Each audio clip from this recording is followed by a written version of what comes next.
Hello viewers, welcome to my YouTube channel learn with Joy. তো আজকের ভিডিওতে আমি তোমাদের সাথে ক্লাস 9-এর ফার্স্ট ইউনিট টেস্ট 2026 সালের গণিতের সাজেশান নিয়ে আলোচনা করব। তো তোমাদের ফার্স্ট ইউনিট টেস্টে হচ্ছে চ্যাপ্টার 1 থেকে 8 পর্যন্ত পরীক্ষা হবে। আমি প্রতিটা চ্যাপ্টার ধরে ধরে তোমাদের সাজেশান দেব। তোমরা তোমাদের বইটা বার করবে এবং আমি যেগুলো বলবো সেগুলো দাগিয়ে নেবে। আমি যে প্রশ্নগুলো বলবো এর বাইরে তোমাদের কিন্তু পরীক্ষায় কোনো প্রশ্ন থাকবে না। আগের বছর আমি সাজেশান দিয়েছিলাম, 100% কমন এসেছিল, তাই আমি এত জোর গলায় কিন্তু বলতে পারছি। তো অবশ্যই তোমরা ভালো করে ভিডিওটা শেষ পর্যন্ত দেখবে। তো তোমাদের 40 নম্বরের পরীক্ষা হবে এবং এখানে নাম্বার প্যাটার্নটা দেওয়া আছে, তোমরা এটা একটু দেখে নেবে, সকলে এটা আশা করছি জানো। এবার দেখো, তোমাদের 1 থেকে 8 পর্যন্ত চ্যাপ্টার পরীক্ষা হবে। আমি প্রতিটা চ্যাপ্টারেই সাজেশান দেবো, তো বইটা অবশ্যই বার করো। প্রথম বার করবে হচ্ছে অধ্যায় 1। তো যেগুলো যেগুলো বলবো ভালো করে বুঝে বুঝে কিন্তু দাগিয়ে নেবে। তো প্রথমে অধ্যায় 1-এ এই যে কনসেপ্টগুলো দেওয়া আছে, স্বাভাবিক সংখ্যা কাকে বলে, মানে ছোট স্বাভাবিক সংখ্যা কত, অখণ্ড সংখ্যা কাকে বলে, তারপরে পূর্ণ সংখ্যা কাকে বলে, মূলদ সংখ্যা কাকে বলে, এটা তো খুবই ইম্পর্টেন্ট। ঠিক আছে, যে -5 এটা কি মূলদ সংখ্যা? হ্যাঁ, -5 মূলদ সংখ্যা, কারণ -5কে আমরা p/q আকারে লিখতে পারি। তো এই যেগুলো দাগানো দেখলে এগুলো কিন্তু অবশ্যই তোমাদের একটু কনসেপ্টগুলো ভালো করে কিন্তু পড়তে হবে। এছাড়া এই 17 দাগের অঙ্কটা 6 পৃষ্ঠায় 17, 19 এবং 20 এই কটা অঙ্ক কিন্তু ইম্পর্টেন্ট, তোমরা দাগিয়ে নাও এবং ভালো করে প্র্যাকটিস করবে। এরপর বার করে কষে দেখি 1-এর 1, এখান থেকে তোমাদের 4-এর দাগের অঙ্কগুলো সবই করতে হবে। এর মধ্যে 4-এর 3 আর 5-এরটা পরীক্ষা আসার সম্ভাবনাটা বেশি, এই জন্য আলাদাভাবেও দাগানো আছে। এবার 5 এবং 60-এর দাগের করবে, তাহলেই যথেষ্ট। তারপর তোমাদের যেগুলো করতে হবে সেগুলো হচ্ছে বার করো কষে দেখি 1-এর 2, এখান থেকে 1-এর দাগের যে প্রশ্নগুলো আছে এখান থেকে তোমাদের কিন্তু এমসিকিউ বা সত্য মিথ্যা এখান থেকে দিতে পারে, 1 নম্বরের প্রশ্ন এখান থেকে দেবে। এছাড়া 4 ও 5-এর দাগের ভেরি ভেরি ইম্পর্টেন্ট, তোমাদের সংখ্যা রেখায় √3 বা √5 একটা কিন্তু পরীক্ষায় দেবেই। যদি এই দুটো না দেয় তাহলে √6টাও মাঝে মাঝে দেয়। তো √3, √5 আর √6 এই কটা ভালো করে প্র্যাকটিস করে রাখবে, একটা কিন্তু 100% কমন পেয়ে যাবে। এবার তোমরা বার করবে হচ্ছে পরবর্তীতে পেজ নাম্বার 16, এখানে এই 43-এর দাগের অঙ্কটা দেখে রাখবে, উদাহরণে করাই আছে, ইম্পর্টেন্ট, পরীক্ষায় কিন্তু দেয়। এবার সংখ্যা রেখা এই 3.256 উদাহরণে যেটা করা আছে এটা দেখে রাখবে, ইম্পর্টেন্ট অঙ্ক। পরবর্তীতে কষে দেখি 1-এর 3, এখান থেকে 1, 2, 3-এর দাগের শর্ট প্রশ্নের জন্য দেখে রাখবে। এছাড়া 5, 6, 8 আর 11 এই কটা অঙ্ক করতে হবে। এর মধ্যে 5 আর 8-এর পরীক্ষায় আসার সম্ভাবনা সবচেয়ে বেশি। দুটো স্টার দেওয়া আছে, ভালো করে করবে, দেখে এর মধ্যেই চলে আসবে। আর বাকি এই প্রথমেরগুলো হচ্ছে শর্ট প্রশ্নের জন্য, আর এগুলো একটু দেখে রাখবে। এরপর দেখো তোমাদের এমসিকিউ এবং এসএকিউ সংক্ষিপ্তধর্মী বইয়ের শেষে প্রতিটা চ্যাপ্টারের যা দেওয়া আছে সবই করতে হবে, কোনোটা বাদ দিলে হবে না। তো এমসিকিউ সবই করবে, এর মধ্যে থেকে এক্সট্রাভাবে 3-এরটা ইম্পর্টেন্ট দেওয়া আছে, 3-এরটা কিন্তু বেশি আসে। 15 দাগের সব অঙ্কই করতে হবে, কিন্তু এই 3, 4, 5-এরটা একটু বেশি ইম্পর্টেন্ট, এই জন্য আলাদাভাবে দাগানো আছে। তো কীভাবে দাগানো সেটা কিন্তু অবশ্যই ভালো করে বুঝে নেবে। এরপর অধ্যায় 2, সূচকের নিয়মাবলী। তো এখানে তোমাদের সূত্রগুলো অবশ্যই ভালো করে পড়তে হবে, প্রতিটা সূত্র, এই যে সূত্রগুলো আছে সব সূত্র ভালো করে পড়তে হবে, নাহলে তোমরা অঙ্ক করতে পারবে না। তো সূত্রগুলো ভালো করে করবে এবং পেজ 25 এই 26-এর দাগের অঙ্কটা একটু ভালো করে দেখে রেখো। তারপর হচ্ছে 29 আর 30 ভেরি ভেরি ইম্পর্টেন্ট, স্টার দিয়ে রাখো। আর 31 এবার কষে দেখি 2 থেকে তোমাদের যেগুলো আসে পরীক্ষা সেগুলো হচ্ছে 2 এর 5 এবং 7, এর মধ্যে 5-এরটা বেশি ইম্পর্টেন্ট, স্টার দাও। 3-এর দাগের 2, 3 খুব ইম্পর্টেন্ট অঙ্ক, এবং 4-এর দাগের 4-এরটা, এই 5, 6, 7, 8 এর মধ্যে একটা অঙ্ক পরীক্ষায় দেবেই, এর মধ্যে সবকটাই করতে হবে। তার মধ্যে 5 আর 7-এরটা হচ্ছে ভেরি ভেরি ইম্পর্টেন্ট। 7-এরটা হচ্ছে মানে তোমরা 4-5টা স্টার দিয়ে রাখো, এটা আসার সম্ভাবনা সবচেয়ে বেশি। অনেক স্কুলে 7-এরটা তো দেয়ই বেশিরভাগ স্কুলে, এবং অনেক স্কুলে 5-এরটাও দিয়ে দেয়। তো অবশ্যই এই অঙ্কগুলো ভালো করে প্র্যাকটিস করে, বিশেষ করে যেগুলো স্টার দিয়েছি। এবার 9-এর দাগে সমাধান করো। সমাধান তো সব করা দরকার, কারণ খুব ইজি একটা জিনিস, তো সবগুলো পারলে চেষ্টা করবে, কিন্তু আমি বলবো এগুলোই আসে পরীক্ষায় 2, 3, 5 এবং 7 এগুলোর মধ্যে তোমরা দেখবে কমন পেয়ে যাবে। 10-এর দাগের এমসিকিউ তো সবই করতে হবে, এর মধ্যে 3, 4 আর 5 বেশি ইম্পর্টেন্ট। 11-এর দাগের সবগুলোই করতে হবে, এর মধ্যে 1-এরটা ভেরি ভেরি ইম্পর্টেন্ট। এছাড়া 3 এবং 5 এই কটাও কিন্তু পরীক্ষায় দেয়। এরপর লেখচিত্র, তোমাদের লেখচিত্র কিন্তু ভালো করে কনসেপ্ট কিন্তু বুঝে করতে হবে। এক্স অক্ষের বিন্দু স্থানাঙ্ক কত, এক্ষেত্রে শর্ট প্রশ্ন দেয়। অয় অক্ষের বিন্দু স্থানাঙ্ক কত, এগুলো থেকে কিন্তু শর্ট প্রশ্ন দেয়। তো কষে দেখি 3-এর 1, 7-এরটা একটু দেখে রাখবে, পরীক্ষায় দেয় অনেক সময়, শর্ট প্রশ্ন দিয়ে দেয় 2 নম্বর। তারপর তোমাদের যেগুলো করতে হবে কষে দেখি ৩-এর ২ এখানে হচ্ছে তোমাদের এই লেখচিত্র অঙ্কন ও ছেদবিন্দু স্থানাঙ্ক বার করা ভেরি, ভেরি ইম্পর্টেন্ট। ৭ এর দাগের এবং ৮ এর দাগ দুটোই ভালো করে করবে। এর মধ্যে ৭ এর দাগে ২, ৩ খুব ইম্পর্টেন্ট, স্টার দাও। ৪ এরটাও ভালো পরীক্ষা আসে। এছাড়া ৮ এর দাগের ১, ৩, ৫ তো এগুলো একটু চেষ্টা করবে। সব অঙ্ক একই, তোমরা একটা যদি ভালো করে বুঝে যাও বাকিগুলোও তোমরা কিন্তু করতে পারবে। এরপর ১০ এর দাগে একটা স্টার দাও, ১১ এর দাগ এবং ১২ এর দাগ একটা স্টার এবং ১৩ এর দাগ এটাও করে রাখবে। এমসিকিউ ১৪ এর দাগের সবগুলোই করতে হবে, ১৫ এর দাগের এসিকিউ সবগুলোই করতে হবে। এর মধ্যে ১, ২ এবং ৪ বেশি ইম্পর্টেন্ট।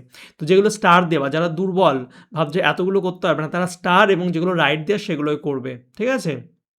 বিশেষ করে স্টারগুলো দেওয়া করতে হবে। এবার অধ্যায় ৪ চলে আসো। তো অধ্যায় ৪ থেকে তোমাদের কষে দেখি ৪ থেকে একটা অঙ্ক দেবেই। এর মধ্যে যেগুলো স্টার দেওয়া সেগুলো তোমরা বেশি ভালো করে প্র্যাকটিস করবে, যেমন ৪, ৬, ৮, ৯, ১১, ১৩, ১৪ এগুলো পরীক্ষায় দেওয়ার সম্ভাবনা সবথেকে বেশি। এছাড়া তোমরা হচ্ছে এই ১২টা একটু দেখে রেখো। তো এই কটা অঙ্ক করবে, দেখবে এর মধ্যে একটা পাবেই। বিভিন্ন স্কুলে বিভিন্ন প্রশ্ন হয়। তো তোমাদের স্কুলে যদি কিছু বলে থাকে সেটা তো ভালো করে প্র্যাকটিস করবেই। দেখবে আমি যেগুলো সাজেশান দিয়েছি এর মধ্যেই কিন্তু দেবে। তো অবশ্যই ভালো করে প্র্যাকটিস করো। সামান্য ৬-৭টা অঙ্ক আছে, দেখবে এর মধ্যে একটা কমন পেয়ে যাবে। এবার এমসিকিউ সলভ করতে হবে, এসএকিউ সলভ করতে হবে। এর মধ্যে ১ আর ২ এরটা হচ্ছে বেশি ইম্পর্টেন্ট। তারপর হচ্ছে তোমাদের অধ্যায় ৫। তো দেখো সমাধান করা হচ্ছে তোমাদের এই যে ছকটা আছে এই ছকের এই কনসেপ্টগুলো A1 বা A2 not equal to B1 by B2 হলে একটা মাত্র সমাধান কখন থাকে, অসংখ্য সমাধান কখন থাকে, কোনো সমাধান কখন পাবো না। তো এগুলো থেকে কিন্তু এমসিকিউ প্রশ্ন দেয়, ভালো করে বুঝে কিন্তু করতে হবে। যেমন এই দেখো ৮ আর ৯ দাগিয়ে রাখো, পেজ ৫৪ এখান থেকে পরীক্ষায় প্রশ্ন দেয়। এরপর তোমাদের যেগুলো সমাধান, দেখো সমাধান ২ ভাবে পরীক্ষায় আসতে পারে। একটা হচ্ছে তোমাদের বলে দিল সমাধান করো, তো যেকোনো পদ্ধতিতে করতে পারবে। আর যদি সমাধান পার্টিকুলার বলে দেয় তাহলে কিন্তু তোমাদের সেই সমাধানই করতে হবে। তো অপনয়ন থেকে যদি আমরা করি মোটামুটি কমন পেয়ে যাবো। অপনয়ন থেকে যেমন ৫, ৬, ৮, ১০, ১৩, ১৪ আর ১৬ এ কটা করবা। আর যেগুলো স্টার দেওয়া দেখবে এই স্টারের মধ্যে তোমরা 100% কমন পেয়ে যাবে। এছাড়া আমি তোমাদের দিয়েও রাখি, ঠিক আছে? যদি রিস্ক না নিতে চাই তো ৩ এর দাগের AB করবে, ৫ এর দাগের ২, ৩, ৫ করবে, ৭ এরটা স্টার, ৮ এরটা স্টার, ৯ এবং ১০ তো এগুলো একটু করে রাখবে তুলনামূলক পদ্ধতিতে। তো সব পদ্ধতিতেই অঙ্ক দিচ্ছি আর আমি বলব তোমরা যদি ৫ এর ৩ করো তাহলেই কমন পেয়ে যাবে। এরপর ৫ এর ৫ হচ্ছে ৪ এর AB, এছাড়া ৫ এর ২, ৩, ৫ এবং ৬ এ কটা করবা। আর লাস্ট হচ্ছে বজ্র গুণন থেকে হচ্ছে কষে দেখি ৫ এর ৬ পেজ ৬৬ এখান থেকে তোমাদের ১ এরটা স্টার দাও, ৮ এরটা স্টার দাও, এছাড়া ১০, ১১, ১২ আর ১৩ এ কটা করলেই যথেষ্ট। এবার তোমরা পেজ ৬৮ এই ২৪ এর দাগের অঙ্কটা একটু দেখে রাখবা, তারপরে ২৬ এর দাগেরটা। এবং কষে দেখি ৫ এর ৭ থেকে যে অঙ্কগুলো পরীক্ষায় আসতে পারে সেগুলো হচ্ছে ৩, ৪, ৬, ৯, ১১, ১৫ এবং ১৬, ১৭ এই ১৬, ১৭ মধ্যে ১৬ অঙ্কটা পরীক্ষায় আসার সম্ভাবনা অনেক বেশি। তো ১৬, ১৭ এই দুটো একটু ভালো করে রাখবে, দেখবে এর মধ্যে থেকেই দেবে। ১৬, ১৭ মধ্যে থেকে যদি না দেয় তাহলে বাকি এগুলো করলেই তোমরা কমন পেয়ে যাবে, কোনো রিস্ক হবে না। আর ২১ এর দাগের সবগুলোই তো করতে হবে। এর মধ্যে ২, ৩, ৫ এবং ৭ বেশি ইম্পর্টেন্ট আর ২২ এর এমসিকিউ সব করতে হবে।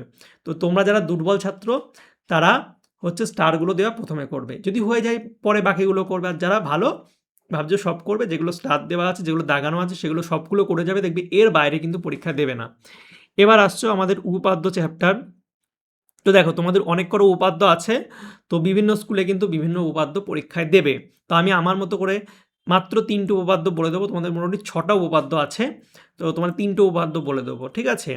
আর স্কুলে যদি কিছু বলে থাকে সেটা পড়লে এনাফ। এটা মিলিয়ে নেবে আমার সাথে যে তোমাদের স্কুলে এগুলো বলেছে কিনা। আর না বলে থাকলে আমি যেগুলো দিচ্ছি পড়বে, এর মধ্যে কমন পেয়ে যাবে। তো উপপাদ্য ১৫ ভেরি, ভেরি ইম্পর্টেন্ট, পরীক্ষার সম্ভাবনা বেশি। এছাড়া ৭৭ পৃষ্ঠায় প্রয়োগ ২ এরটা করে রাখবে। প্রয়োগ যেটা দেয় না ৩ নম্বর এক্সট্রা উপপাদ্য, এটা কিন্তু দেয় পরীক্ষায়। এরপর হচ্ছে প্রয়োগ ৫, প্রয়োগ ৭ এগুলো শর্ট প্রশ্নের জন্য, এগুলো হচ্ছে এক্সট্রার জন্য না, এগুলো শর্ট প্রশ্নের জন্য। যেমন প্রয়োগ ৯, ১০, ১২ এগুলো শর্ট প্রশ্নের জন্য। প্রয়োগ ১৫টা এক্সট্রা উপাদ্য, প্রয়োগ ১৬ এক্সট্রা উপাদ্য অনেক সময় দিয়ে দেয়, তো এগুলো করে রাখবে একটু। এরপর উপপাদ্য ১৬, তো ১৬টা কিন্তু পরীক্ষায় দেয়, ১৫, ১৬ করে রাখবে। উপপাদ্য প্রয়োগ ১৭ পেজ নাম্বার ৮৪। তারপর হচ্ছে প্রয়োগ ১৭ অনেক স্কুলে দিতে পারে, তা আমি দিইনি, আমি প্রয়োগ ১৬টা দিয়েছি একই, ঠিক আছে? এটা কর্ণ বলেছে, ওটা বাহু বলেছিল, তো তোমরা দেখে নেবে তোমার স্কুলে কোনটা দিয়েছে। ও প্রয়োগ ১৮টা করে রাখবে। উপাদ্য 18, তো আমি 3টে উপাদ্য দিলাম 15, 16 আর 18। 15 আর 18 ইম্পর্টেন্ট দিয়েছি, তো একটু দেখে নেবে। আর বাকি থাকলো 17 আর 19। তো এই দুটো তোমরা দেখবে তোমাদের স্কুলে যদি দিয়ে থাকে তখন করবে। এরপর প্রয়োগ দেখো বাকি আছে, 19 তো আমি দিইনি। প্রয়োগ 21 করে রাখবে, 22 আর 23। তো এই কটা প্রয়োগ করলেই হবে। আর কোষে দেখি 6 থেকে তোমরা 4, 6, 8, 9, 12 এই কটা অঙ্ক কিন্তু করতে হবে। এছাড়া 16 দাগের এগুলো তো করতেই হবে, মানে তোমরা এগুলো বাদ দিতে পারো। যারা দুর্বল ছাত্র তারা এই 4, 6, 8, 9, 12 বাদ দিতে পারে, এগুলো ভালো ছাত্রদের জন্য। কিন্তু সবার জন্য এই 16 দাগের অঙ্কগুলো কিন্তু করতেই হবে, এখান থেকে পরীক্ষায় দেবে শর্ট প্রশ্ন, যেমন 1, 2, 5 ভেরি ভেরি ইম্পর্টেন্ট। এছাড়া 17 নাম্বার দাগের সব অঙ্কগুলো করতে হবে, এর মধ্যে 1, 3, 5 খুব ইম্পর্টেন্ট অঙ্ক। তো 16, 17 চেষ্টা করবে, দেখবে এখান থেকে একটা তোমরা 1 নম্বর এবং 2 নম্বরের প্রশ্ন কমন পেয়ে যাচ্ছ।